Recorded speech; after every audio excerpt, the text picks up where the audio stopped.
మంచిగా డ్రైవింగ్ చేసినావు అన్న సినిమానైతే. అవును.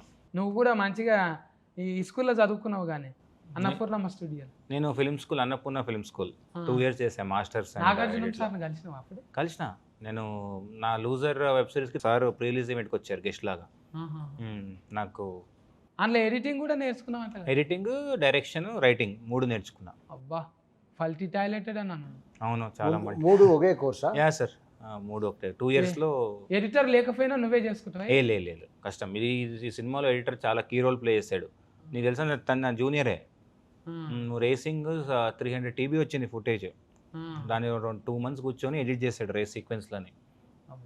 అంత ఈజీ కాదు ఇది, చాలా చాలా. ఇప్పుడు మనకు స్టంట్ మాస్టర్ దిలీప్ గారు కానీ, డిఓపి గారు, ఇప్పుడు రేస్ సీక్వెన్స్ అని మది గారు షూట్ చేశారు, యువరాజ్ గారు అవైలబిలిటీ లేకున్నప్పుడు. సో అందరు కష్టపడ్డారు, ఆర్ట్ డిపార్ట్మెంట్ కానీ అందరూ. తెలుస్తుంది అన్న. అవును, స్క్రీన్ మీద. అవును, మంచిగా తెలుస్తుంది. అది అందరినీ అట్లా కట్టిపడేసింది. మంచిగా టీమును గ్యాదరింగ్ చేసుకొని ఊహించనంతగా, అసలు సార్ను ఊహించుకోలేము. ఇట్లుంటుంది ఆ క్యారెక్టర్. ఫ్యామిలీ కోసం ఒకలేక బయట వాళ్ళ కోసం ఒకలాగా ఆలోచన చేసే హీరోయిన్. అసలు ఒక్కొక్కసారి ఓడిపోయే హీరో. అసలు మనమడు కూడా ఒక పాఠం చెప్తాడు. ప్రతి ఒక్క క్యారెక్టర్కి ఇంపార్టెన్స్ ఉంటుంది. ప్రతి క్యారెక్టర్ చూడు సెటప్ నీట్గా ఉంటుంది. అంటే అన్నెసరీ క్యారెక్టర్లు సినిమాలో ఉండవు అని నువ్వు చెప్పా. అంటే ఇప్పుడు ఇప్పుడు ఫ్యామిలీలో 3 ఉంటారు, ఎక్కువ మందిని పెట్టలేదు అన్నావు కదా, ఎందుకు వైఫ్ ఫోటో పెట్టలేదు అని. అది మన స్టోరీ కాదు కదా, సో అందుకే ఎక్కువ దాన్ని మీరు రిజిస్టర్ చేయలేదు. 20 నిమిషాల దాకా నాకు ఇది ప్లే చేస్తున్నావు, అది ప్లే చేస్తున్నావు, ఏడ ప్లే అవుతుంది, ఏడ కనెక్ట్ అవుతుంది నాకు. అంటే స్క్రీన్ ప్లేనా అంత ఫజిల్ ధమాకులు చక్కగా పోవాలి.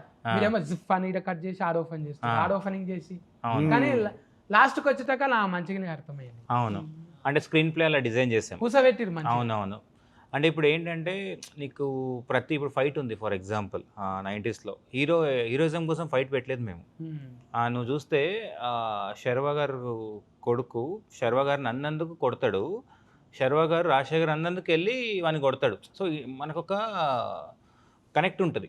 హీరోయిజం కోసం ఎక్కడ ఫైట్ కానీ. ఇప్పుడు ఆ మౌంటైన్ జంప్ ఎందుకు హై వచ్చింది, తను ఏదో తన సొంతం కోసం వెళ్ళలే, వాడు ఇంకొకటి పిరుకోడు అన్నాడు, దానికోసం వెళ్ళాడు. మీకు క్యారెక్టర్ అందుకే కనెక్ట్ అయ్యారు అందరు, చాలామంది ఆ క్యారెక్టర్ కనెక్ట్ అవ్వడం రీజన్ అందుకే. ఇక ఇప్పుడు నేను అప్పుడప్పుడు ఖాళీగానే ఉంటున్నా సార్. ఏమన్నా గోటీల ఫ్యాక్టరీల కొలువు వస్తుందా? ఇప్పుడు జాబ్ లేదు, చాలా ఫుల్ అయిపోయింది.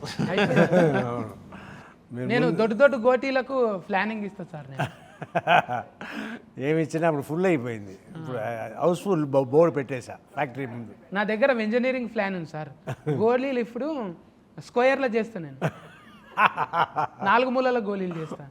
చాలా ఐడియాస్ ఉన్నాయి నా దగ్గర. సార్ బ్రాంచ్ ఇవ్వండి సార్, ఒక బ్రాంచ్ ఇద్దాం దానికి, వేరే ఇంకో బ్రాంచ్ ఇద్దాం. రంగారెడ్డి జిల్లా బ్రాంచ్ నాకు ఏంటి, నేను అక్కడనే ఉంటా లోకల్. మీరేం చేస్తారు? గోల్డ్ నేను డిజైనింగ్ చేస్తా. అంటే ఇప్పుడు అంగి మీద పూలు ఉంటాయి కదా సార్, అవే పూలు గోటీలలో స్టార్ట్ చేస్తా. అది టాంఫర్ గోటి అవుతుంది, మన గోటీలు ఎక్కువ సెల్లింగ్ అవుతుంది. చూడండి సార్. సరే ఆలోచిస్తాను. జీతం ఎంతైనా పర్వాలేదు, పూటకు ఒక బిర్యానీ, ఒక బీర్ ఇస్తే చాలు.